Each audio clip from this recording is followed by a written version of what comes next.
प्रसाद पंचायत लोककला गाँ नारायणनगर ठाणे निर्मित होता नुआकरी श्री जगन्नाथ और श्री रामचंद्र जुग्म मंदिर प्रतिष्ठा उत्सव शुक्रवार दिन मूली जाइए।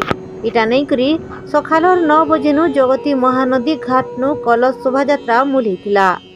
इ शोभा यात्रा 1008 कलश शोभा यात्रा थी महिला पुरुष घंटवाद्य नाम संकीर्तन थी महानदी घाट नु बाहरी करी जगती महार साही चारिशंभु बाबू साही देकरी यज्ञ मंडप के पहुंची थिला। हजार हजार भक्त भगवान कर शोभा यात्रा ने शामिल होकर प्रभु कृपा लाभ करथिले।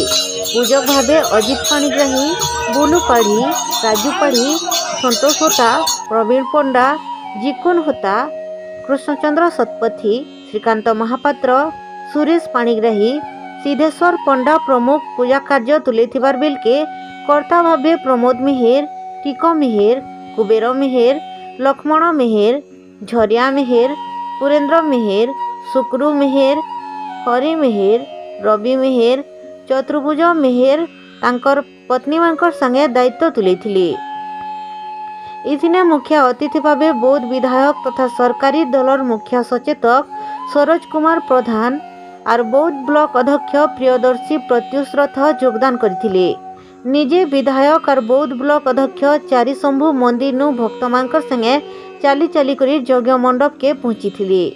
इथिने नारायणनगर गाँव भितरे पहुंचला परे विधायक मुर्दुंग बजई करी और अध्यक्ष गिनी बजई करी भक्तंकर संगे नाची थिले।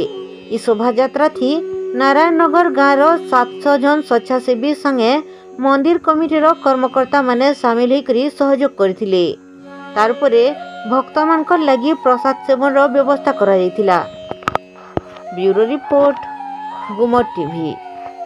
सत कहेसी सत देखासी सुखे दुखे दुखे सुखे साथे थीसी संबलपुरी न्यूज़